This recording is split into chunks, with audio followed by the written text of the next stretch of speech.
আমরা অতি সংক্ষিপ্ত শুরু করছি অনির্দিষ্ট সমকাল, যেটা প্রশ্নমালা 5-এ। তো প্রথম যেটা স্টার্ট করছি 12 দাগ থেকে স্টার্ট করব। Integration X to the power 2/3 DX. আচ্ছা, এইটার ইন্টিগ্রেশন করতে হবে কার সাপেক্ষে? এক্সের রেসপেক্টে, যেখানে চলরাশিটা হলো এক্স আর এটা হলো ইন্টিগ্রেশন। তো আমাদের প্রথমে যে সূত্রটা একটু মনে রাখতে হবে, X to the power N DX. এটার ফর্মুলা কী ছিল? X to the power N plus one by N plus one plus C. তো এই সূত্রটা এখানে অ্যাপ্লাই করব। তাহলে X to the power 2/3 plus 1, নিচে হবে 2/3 প্লাস 1 প্লাস সি। যখনই ইন্টিগ্রেশন করা হলো, ইন্টিগ্রেশন সাইন আর ডিএক্সটা উঠে যাবে, একটা কনস্ট্যান্ট সি আসবে। তাহলে এটা ক্যালকুলেশন করলে হচ্ছে 3/5 X to the power 5/3 plus C. সূত্রগুলো মুখস্থ করলে খুব ইজি লাগবে অঙ্কটা। এরপরে যেটা আছে সেটা হলো 13 দাগে, ইন্টিগ্রেশন 2 এক্স কিউব ডিএক্স। তো প্রথমে এটা ইন্টিগ্রেশন করার জন্য একটু সাজিয়ে নিতে হবে। কি করে করব? এটা হবে 2, এখানে 4 আছে মানে এক্স টু দি পাওয়ার এটা হয়ে যাবে 3-এর 4। তাহলে এখান থেকে এবার 2টা বাইরে বেরিয়ে গেল, কারণ কনস্ট্যান্ট থাকলে বাইরে বেরিয়ে যাবে। এবার এটা ওপরে উঠলে এক্স টু দি পাওয়ার হবে -3-এর 4 ডিএক্স। এটা ওই এক্সের পাওয়ার এক্স টু দি পাওয়ার এনের ফর্মুলায় চলে যাবে। তাহলে এক্স টু দি পাওয়ার এনের ফর্মুলাটা কি? না, -3-এর 4 প্লাস 1, নিচে হবে -3-এর 4 প্লাস 1 প্লাস সি। তাহলে এখানে হবে 2 এক্স টু দি পাওয়ার 1-এর 4 বাই 1-এর 4 প্লাস সি। তাহলে এটা হয়ে গেল 8 এক্স টু দি পাওয়ার 1-এর 4 প্লাস সি। আচ্ছা, মনে রাখবে এখানে সি সমান সমান লিখবে অনির্দিষ্ট সমাকল ধ্রুবক। অনির্দিষ্ট সমাকল ধ্রুবক বা ইন্টিগ্রেটিং কনস্ট্যান্টও তোমরা লিখতে পারো। এরপরে 14 দাগে, 14 দাগের যে অঙ্কটা রয়েছে লক্ষ্য করো, X to the power 4 -2x² plus 5 DX. Fundamental theorem অনুযায়ী ইন্টিগ্রেশন এরকম, তাহলে ইন্টিগ্রেশনটাকে আলাদা আলাদা করে নেওয়া যায়। X to the power 4 DX, constant থাকলে বাইরে বেরিয়ে যাবে। এখানে 5-এর সঙ্গে একটা 1 গুণ আছে, 5 ইন্টু ডিএক্স। তো লক্ষ্য করো, এক্স টু দি পাওয়ার 4-এর হবে X to the power 5/5, x স্কোয়ারের হবে x³ 3, আর 1-এর ইন্টিগ্রেশন হবে এক্স, আর একটা কনস্ট্যান্ট হলো সি। এখন তোমরা এখানে অনেকে প্রশ্ন করো, স্যার 1 2 3 তিনখানা ইন্টিগ্রেশন হলো, তাহলে 3টে কনস্ট্যান্ট আসার কথা, এখানেও সি আসবে, এখানেও সি আসবে, এখানেও সি আসবে। এখন ধ্রুবকগুলোর যোগফল বা ধ্রুবকগুলোর গুণফল ধ্রুবকই হয়, তাই এই 3টে ধ্রুবকটাকে নিয়ে একটা ধ্রুবক সি লেখা হয়েছে। নেক্সট চলে যাব 16 দাগে। 16 দাগের যে অঙ্কটা আছে দেখো, x plus 3 into x² -5 dx. তাহলে প্রথম কাজ কি করবো, এটাকে গুণ করে নেব। এটা হবে x³ plus 3x² -5x -15 dx. এবার এটাকে সেপারেট করে দেবো, x³ dx 3x² dx -5x dx -15 বেরিয়ে এলো 1 ডিএক্স। আমি এই পাশে করে দিচ্ছি এখানে বাকিটা। তাহলে এখানে দেখো x³ কত হবে, X to the power 4/4, x² integration হবে 2 + 1 মানে x³ 3, এক্সের ইন্টিগ্রেশন, এক্সের পাওয়ার হলো 1, তাহলে এটা যদি এক্স টু দি পাওয়ার এনের ফর্মুলায় হয়, তাহলে এক্স টু দি পাওয়ার যদি 1 হয়, 1 + 1 নিচে 1 + 1 মানে x²/2, আর 1-এর হবে এক্স প্লাস সি। নেক্সট চলে যাব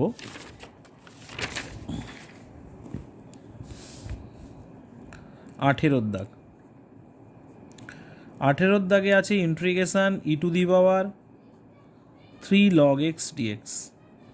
এখন এই অঙ্কটা কি করে করব একটু লক্ষ্য করো, e⁻³ log 3টা এখানে আছে মানে এক্সের পাওয়ারে ছিল। মনে রাখবে এখানে লগের বেশ কিছু নেই, মানে ই দেওয়া আছে। এবার ই এর পাওয়ার লগ থাকলে আর লগ উঠে যায়, এটা লগের formula.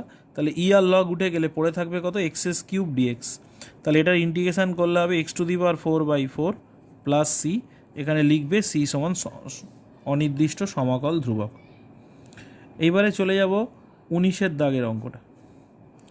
Integration e to the power 5x two e to the power 3x plus 3 by e to the power x dx. তাহলে সেপারেট করব e to the power 5x by e to the power x dx, 2 constant বেরিয়ে যাবে, e to the power 3x by e to the power x dx, 3 বেরিয়ে যাবে, 1 by e to the power x dx. তাহলে এটার calculation হবে e to the power 4x dx, এটার হবে e to the power 2x dx, এটার হবে e to the power -x dx. এখন কোন ফর্মুলাটা ইউজ করব? ফর্মুলাটা এরকম ছিল, e to the power mx dx equal to হবে e to the power mx by m plus c. মনে রাখবে এক্সের সহগ যেটা থাকবে সহগটা নিচে ভাগ হয়ে যাবে। তাহলে এখান থেকে কি পাচ্ছি দেখো, ই to the power 4x by 4, এখান থেকে পাবো ই টু দি পাওয়ার 2x, আর এক্সের সহগ 2 থাকার জন্য 2 ভাগ, ই টু দি পাওয়ার -x, এক্সের সহগ -1 আছে। এটা ক্যালকুলেশন করলে হবে e to the power 4x by 4 e to the power 2x 3 e to the power -x plus c. এইবার চলে যাব 20 দাগের অঙ্কে। 20 দাগের যে অঙ্কটা আছে e to the power 5x plus e to the power 3x e to the power x e to the power -x dx। তো এই অঙ্কটা কী করে করছি দেখো, ওপর থেকে একটা ই to the power 4x common নিলাম, তাহলে এখানে থাকবে ই টু দি পাওয়ার x, এখানে থাকবে ই টু দি পাওয়ার -x, এখান থেকে হবে e to the power x plus e to the power -x। এই কমনটা অনেকের বুঝতে অসুবিধা হয়, যদি বুঝতে অসুবিধা হয় তাহলে ব্যাক ক্যালকুলেশনে যাবে, এটার সাথে এটা গুণ করো দেখো এটা আসবে, আর এটার সাথে এটা গুণ করো দেখো এটা আসবে। এবারে দেখো এই ওপর নিচে এই দুটো কেটে গেল, পড়ে থাকবে ই to the power 4x dx। তাহলে এটার ইন্টিগ্রেশান কী হবে, e to the power 4x আর এক্সের সহগ 4টা নিচে ভাগ হয়ে যাবে। এইবারে চলে যাব 22 দাগে। 22 দাগের অঙ্কটা ভেরি একটা ইজি অঙ্ক, ই to the power -4x dx। তাই এটার ফর্মুলা কী হবে, e to the power -4x আর এক্সের সহগটা নিচে ভাগ হবে। মনে রাখবে যখন ইন্টিগ্রেশান করে নেবে তখন ইন্টিগ্রেশান আর ডিএক্স সাইনটা উঠে যাবে, তার বদলে কি আসবে, একটা সি আসবে। এবার আসবে 23। 23 দাগের অঙ্কটা আছে e to the power 5 to the power 2x dx। তো এটা কোন ফর্মুলার মতো হবে, ফর্মুলাটা ছিল এরকম, a to the power mx dx equal to হবে a to the power mx by m log a plus c. তাহলে এটা যদি এই ফর্মুলায় ফেলা হয়, এ টু দি পাওয়ার এটা এক্স ধরলে, তাহলে এটা হবে 5 to the power 2x by log of 5, আর এক্সের সহগ 2, 2টা ভাগ হবে। জাস্ট সূত্রটা অ্যাপ্লাই করে দেওয়া হলো। আচ্ছা, এবার 24 দাগে integration X to the power 4 plus 4 to the power x dx. তাহলে আলাদা করলে হবে X to the power 4 DX integration 4 to the power x dx. তাহলে এটার ইন্টিগ্রেশান কী হবে, 4 + 1 মানে 5 by 5, 4 to the power X মানে এ টু দি পাওয়ার এক্সের formula 4 to the power x by log 4 plus C. প্রত্যেকটা অঙ্কের শেষে লিখবে সি সমান সমান অনির্দিষ্ট সমাকলন ধ্রুবক। 25 দাগের যে অঙ্কটা রয়েছে একটু লক্ষ্য করো, integration e to the power x log a e to the power a log x. লগের পাওয়ার থাকলে আগে চলে যায়, তাহলে আগে থাকলে পাওয়ারে চলে যাবে। এখানে এক্স আছে মানে এক্সটা এর পাওয়ারে ছিল, তাহলে e to the power log a to the power x e to the power log এটা এক্সের পাওয়ার ছিল এক্স টু দি পাওয়ার এ, আর ই এর মাথায় লগ থাকলে ই আর লগটা উঠে যায়, তাহলে কি পড়ে থাকবে এখানে এ টু দি পাওয়ার এক্স, আলাদা করে নিলাম, এখানে ই আর লগ উঠে গেলে x to the power a dx. এটা এ টু দি পাওয়ার এক্সের ফর্মুলা আছে a to the power x by log a, আর এক্স টু দি পাওয়ার এর ফর্মুলা কি x to the power a plus 1 by a plus 1 plus c. এটা হয়ে গেল 25 দাগের অঙ্কে। 26-এর দাগের যে অঙ্কটা আছে, integration sine square 2x dx, মনে রাখবে সাইন স্কোয়ারের কোনো ফর্মুলা নেই। তো সাইন স্কোয়ারটাকে কী করতে হবে, কোনো গুণিতক কোণ বা অংশকোণের সূত্রে কনভার্ট করে নিতে হবে। যেমন 2 সাইন স্কোয়ার থিটা, এটার ফর্মুলা কি 1 মাইনাস কস 2 থিটা। তাহলে এই ফর্মুলাটার জন্য তাহলে কি করব, হাফ নিয়ে আগে একটা 2 গুণ করব, 2 সাইন স্কোয়ার 2x dx। এইবারে এটাকে যদি এই ফর্মুলায় ফেলি, 2 sine square theta, 2 sine square এটা থিটা, তাহলে 1 মাইনাস কস 2x আছে, তাহলে এখানে হবে 4x। এবার আমি ইন্টিগ্রেশন করব, 1 এর হলো x, কস 4x এর হবে sine 4x by 4 plus C. C হলো অনির্দিষ্ট সমাকলন ধ্রুবক। 26 হয়ে গেল। এবারে আসছে 27-এর দাগে। 27-এর দাগের যে অঙ্কটা রয়েছে দেখো, integration 2 tan x 1 plus tan square x dx। এখন দেখো গুণিতক কোণে এরকম একটা সূত্র ছিল, sine 2 theta 2 tan theta 1 plus tan square theta. তাহলে এইটার সাথে দেখো এইটার মিল আছে, যেহেতু এইটার মধ্যে মিল আছে, তাহলে এটা মানে সাইন 2 থিটা, তাহলে এটা সমান সমান হবে কত, সাইন 2x dx। এবার সাইনের ইন্টিগ্রেশন হবে মাইনাস কস 2x, আর এক্সের সহগ 2টা নিচে ভাগ হয়ে যাবে। আচ্ছা, এবারে চলে যাব 28-এর দাগের অঙ্ক। 28-এরটা বলছে যে sec x plus tan x dx। তাহলে এটা প্রথমে গুণ করে দাও, এটার সাথে এটা গুণ করলে হবে sec স্কোয়ার x dx, এটার সাথে এটা গুণ করলে হবে sec x tan x dx। sec স্কোয়ারের ইন্টিগ্রেশন হবে tan x, sec x tan x এর সূত্র আছে, সেটা হলো sec x প্লাস সি। 29 একই অঙ্ক, এটা তোমরা নিজেরা করবে, cosec x minus cot x dx। এটা তোমরা একটু নিজেরা করবে, নিজে করো। এবার হলো 30-এর দাগের অঙ্কটা। 30-এর দাগের অঙ্কটা very important, integration cos x degree.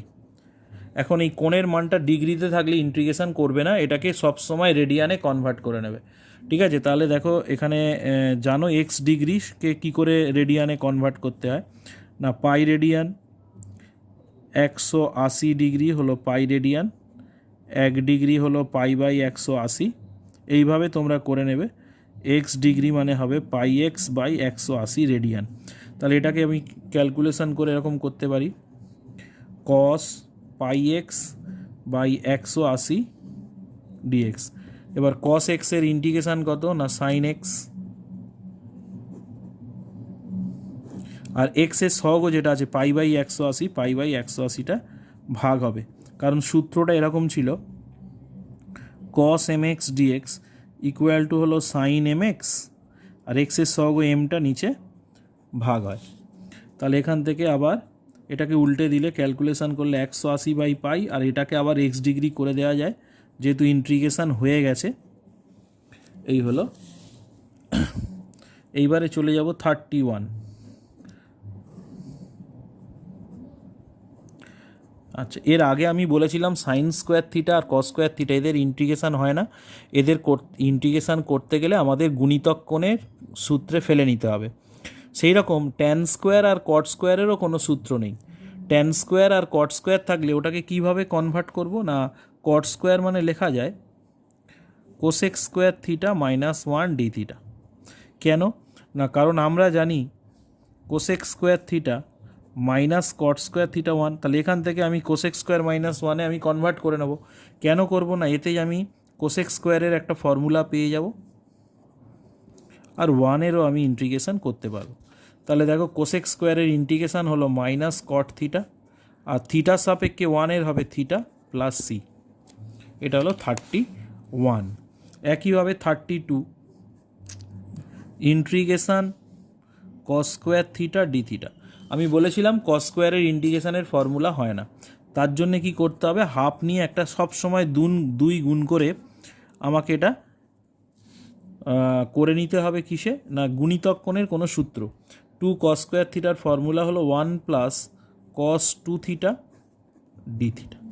এবারে কি করব দেখো, এখানে 1-এর ইন্টিগ্রেশন করবো। এই 1-এর ইন্টিগ্রেশন কত, থিটার সাপেক্ষে 1-এর হবে থিটা, আর কস 2 থিটার হয়ে যাবে সাইন 2 থিটা, আর থিটার সহগ 2 আছে বলে 2টা ভাগ হবে।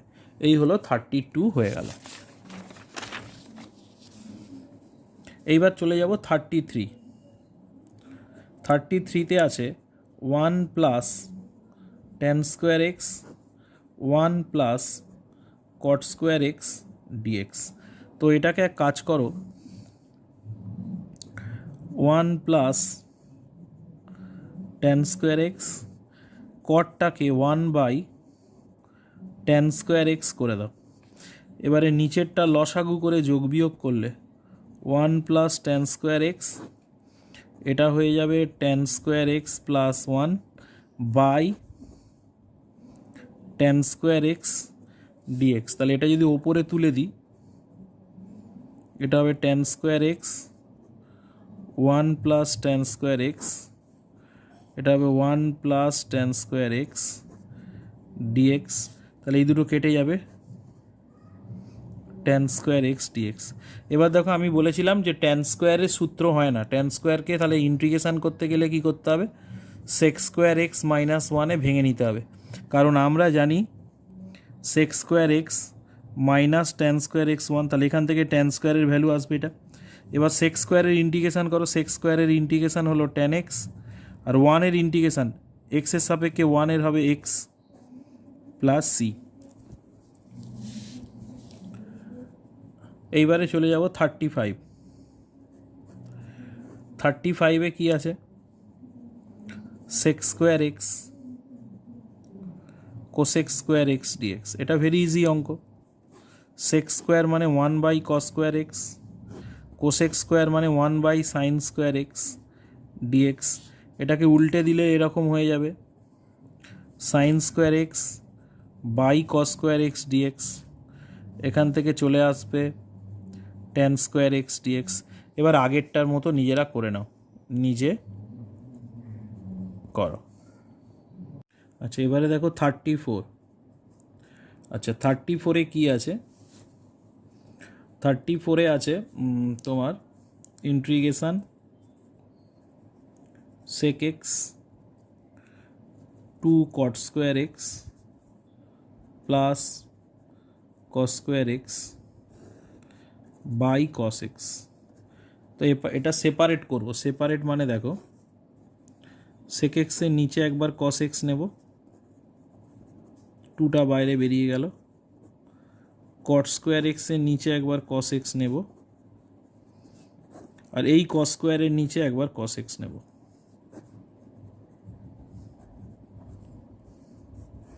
আচ্ছা 1/cos মানে সেক, তাহলে এই কসটা উপরে এলে সেক হয়ে যাবে, আর সেক আর এখানে একটা সেক আছে, তাহলে এটা হবে সেক স্কোয়ার এক্স।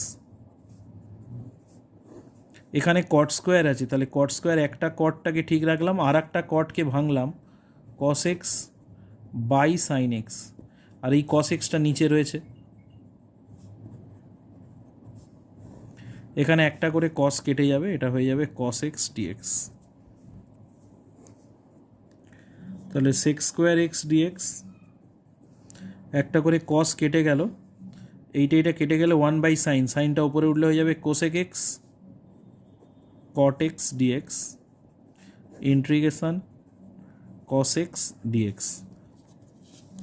এবারে সূত্রে ফেলে দেবো, সেক স্কোয়ার এক্সের হবে tan এক্স, কোসেক এক্সের হবে কোসেক এক্স, কট এক্সের হবে মাইনাস কোসেক এক্স, আর কস এক্সের হবে সাইন এক্স প্লাস সি। এইখানে আর একটা কথা বারবার বলে দিই, এখানে 3খানা ইন্টিগ্রেশন আছে, তাহলে এখানে একটা ধ্রুবক আসার কথা tan x প্লাস c1, এখানে একটা ধ্রুবক আসার কথা minus cosec x plus c2, আর এখানে একটা ধ্রুবক আসার কথা সাইন এক্স প্লাস c3। যেহেতু c1 c2 c3 তিনটেই ধ্রুবক, সেই তিনটে ধ্রুবকের জায়গায় কিন্তু একটা ধ্রুবক c লেখা হয়েছে। নেক্সট চলে যাব 36 যে অঙ্কটা রয়েছে লক্ষ্য করো, এখানে বলে দিয়েছে যে DY by DX equal to 2x² minus 3। তাহলে আমি কী করছি দেখো, তাহলে এখান থেকে ডিওয়াই সমান সমান কত পাবো, 2x² মাইনাস 3 ইন্টু ডিএক্স, এটা ওদিকে নিয়ে গেলাম। তাহলে এবার দুদিকে ইন্টিগ্রেশন করব, উভয় পক্ষে সমাকলন করে পাই। এদিকে সমাকলন করলে ইন্টিগ্রেশন ডিওয়াই কিছু নেই মানে 1 আছে, এটা হবে 2x² মাইনাস 3 ডিএক্স। তাহলে এখানে দেখো ওয়াইয়ের সাপেক্ষে 1-এর ইন্টিগ্রেশন ওয়াই, 2টা বেরিয়ে এলো, x² হবে x³ বাই 3, 3টা বেরিয়ে এলো, 3 বেরিয়ে এলে 1 থাকে, 1-এর ইন্টিগ্রেশন এক্স প্লাস সি। এখানেও প্রশ্ন করতে পারো স্যার এদিকে ইন্টিগ্রেশনে একটা ধ্রুবক নেওয়ার কথা, এদিকে একটা নেওয়ার কথা, ঠিকই কথা। এটার ইন্টিগ্রেশন করলে হবে ওয়াই প্লাস C1, আর এটার ইন্টিগ্রেশন করলে প্লাস C2। এই C1 আর C2, এই C1টা ওদিকে চলে গেলে C2 মাইনাস C1 হয়ে যাবে। এই একাধিক ধ্রুবক একটা ফাংশনের মধ্যে রাখা হয় না, সেই ধ্রুবকগুলো ক্যালকুলেশন করে একটা ধ্রুবকে কনভার্ট করে রেখে দেওয়া হয়।